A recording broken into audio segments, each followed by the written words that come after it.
নমস্কার বন্ধুগণ, আমি আমার অমানিভা মুখার্জি ব্লগ হরিকথা চ্যানেলে তোমাদেরকে স্বাগত জানাচ্ছি। আমি ভাগবত কথা বলছি। আজকে আমি বর্ণনা করব কিভাবে পরীক্ষিত মহারাজ কলিযুগের সম্মুখীন হয়েছিলেন এবং তিনি কিভাবে সেই কলিকে আয়ত্ত আনার চেষ্টা করেছিলেন। আমি আগের দিন যেখান থেকে বর্ণনা করেছিলাম ঠিক তারপরের থেকে ধারাবাহিকভাবে বর্ণনা করছি, তোমরা শুনতে থাকো। যখন পরীক্ষিত মহারাজ দেখলেন যে বৃষরূপী ধর্ম এবং গাভীরূপী বসুন্ধরা দুজনে কথোপকথন করছেন, সেই কাহিনী আমি এখন বলবো। বন্ধুগণ, তোমাদের সকালের মঙ্গল হোক, তোমরা সবাই সুস্থ থাকো, পরিবার পরিজন নিয়ে তোমরা ভগবান শ্রীকৃষ্ণের কৃপায় সুরক্ষিত থাকো।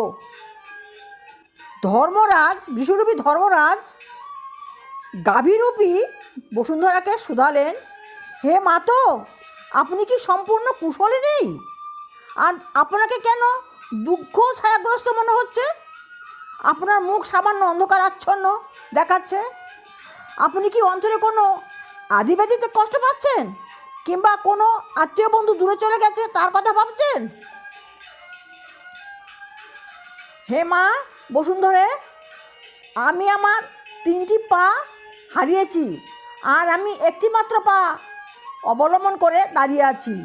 এবার উনি মা বসুন্ধরাকে বলছেন যে, হে মা, আমি আমার 3টি পা হারিয়েছি, আমার 4টি পা, বৃষের তো 4টি পা, আমি আমার 3টি পা হারিয়েছি, আমি একটা পায়ের ওপর ভর দিয়ে দাঁড়িয়ে আছি। আমার এই রকম অবস্থা দেখে আপনি কি দুঃখ করছেন? কিংবা যারা বিধি অমান্যকারী, মাংসভুক, শূদ্র, এরপর তারা আমাকে গ্রাস করবে বলে আপনি কি নিদারুণ উদ্বেগকুল হয়েছেন? বলছে যারা মাংস খায়, ভুক, তারা আমাকে গ্রাস করবে বলে আপনি কি উদ্বেগকুল হয়েছেন? অথবা বর্তমানে কোনো যজ্ঞাদি অনুষ্ঠিত হয় না বলে দেবতাদের উদ্দেশ্যে যজ্ঞ উৎসর্গের ভাগ অপহৃত হচ্ছে, তাই আপনি কি ব্যাকুল হয়েছেন? কিংবা দুর্ভিক্ষ এবং অনাবৃষ্টির ফলে জীবদের দুঃখের কষ্ট ভেবে আপনি শোকাকুল হয়েছেন? বৃষরূপী ধর্ম মা বসুন্ধরাকে এইভাবে প্রশ্ন করছেন। কাণ্ডজ্ঞান বর্জিত মানুষদের দ্বারা পরিত্যক্ত, অসহায়, আশ্রয়হীন, অসৌখী স্ত্রীলোক এবং শিশুদের জন্য কি আপনি করুণা অনুভব করছেন? কিংবা ধর্মনীতি বিরোধী কার্যকলাপে মত্ত ব্রাহ্মণদের দ্বারা বাগদেবী পরিচালিত হচ্ছে বলে আপনি কি অসন্তুষ্ট হয়েছেন? অথবা যে সমস্ত শাসককুল ব্রাহ্মণ্য সংস্কৃতিকে মান্য করে না, ব্রাহ্মণেরা তাদের কাছে আশ্রয় নিয়েছে বলে আপনি দুঃখিত? উনি এইভাবে মা বসুন্ধরাকে বলছেন যে আপনি এই জন্য কি দুঃখিত? তথাকথিত ক্ষত্রিয় শাসকবর্গ এখন কলিযুগের প্রভাবে বিভ্রান্ত হয়ে গেছে, আর তাই তারা সমস্ত রাষ্ট্রীয় কার্যকলাপ বিপর্যস্ত করে ফেলেছে। আপনি কি এই বিপর্যয়ের জন্য শোকাভিভূত হয়েছেন?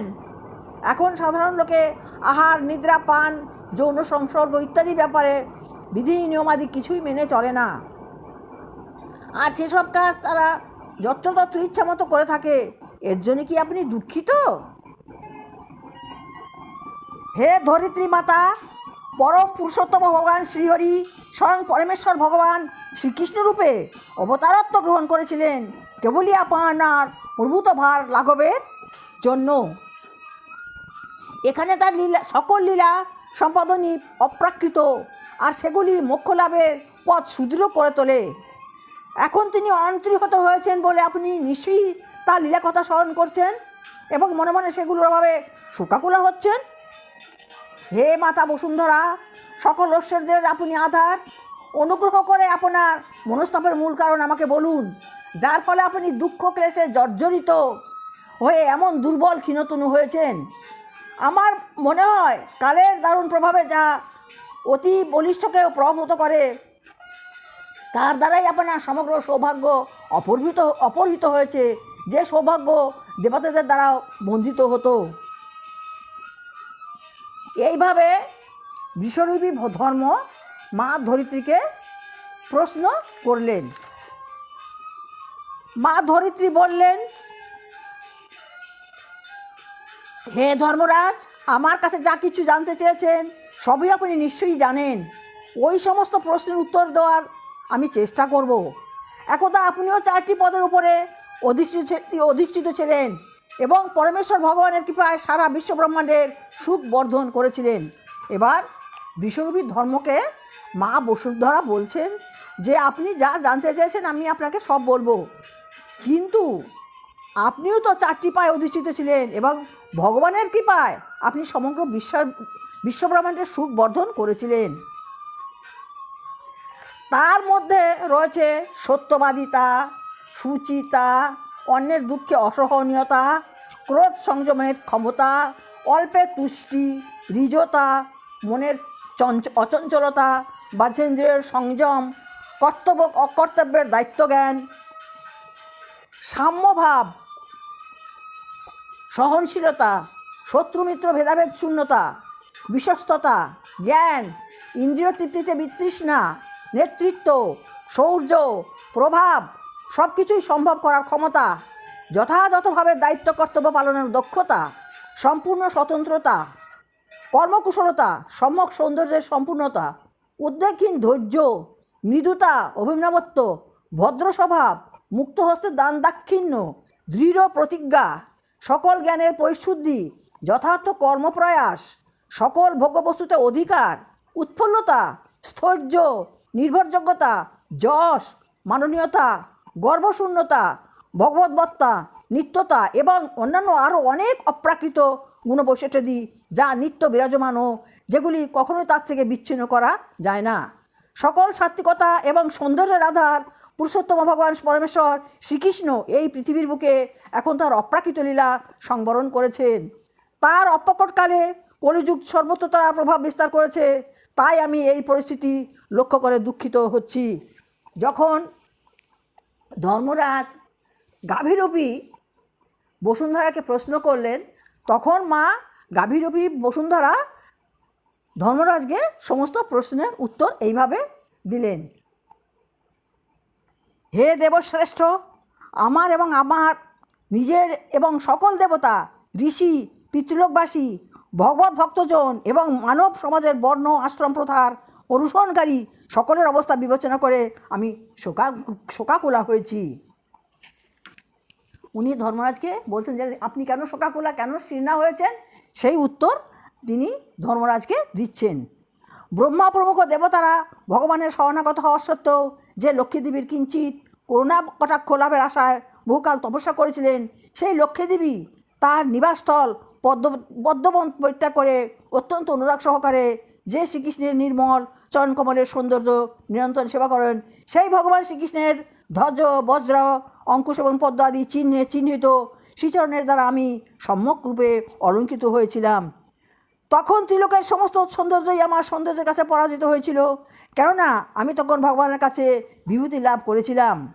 তারপর যখন সেই বিভূতি নাশের সময় উপস্থিত হলো, তখন আমার বড় গর্ব হলো।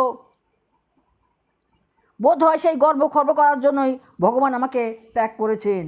উনি ভগবানের থেকে বিভূতি লাভ করেছিলেন, কিন্তু সেই বিভূতি লাভের যখন সময় হলো, তখন তিনি গর্ব করেছিলেন বলে তার ভগবান তাকে ত্যাগ করেছেন। সেই কথাই তিনি ধর্মরাজকে বলছেন, হে মূর্তিমান ধর্ম, আমি যখন অসুর বংশীয় রাজাদের শত শত অকৈনী রূপ গুরুভারে আক্রান্ত হয়েছিলাম, তখন ভগবান সেই অসুরদের সংহার করে আমার গুরুভার গ্রহণ করেছিলেন। তেমনই তুমি দুর্দশাগ্রস্ত অবস্থায় যখন বিহীন হয়ে দাঁড়াবার ক্ষমতা হারিয়েছিলে, তখন তোমাকে সুস্থ করার জন্য তিনি তার অন্তরঙ্গা শক্তির প্রভাবে যদুকুলে জন্মগ্রহণ করে পরম রমণীয় শরীর ধারণ করেছিলেন। যিনি প্রেমপূর্ণ অবলোকন, রুচির হাস্য, মধুর সম্ভাষণ করলে সত্যভামা প্রভৃতি মধু মানিনী কামিনীগণ ধৈর্য মান হারাতেন, যার চরণ চিহ্নে অলঙ্কিত হয়ে এবং চরণ স্পর্শ অনুভব করে আমার অঙ্গ পুলকিত হতো, সেই পুরুষোত্তম ভগবানের বিরহ কে সহ্য করতে পারে?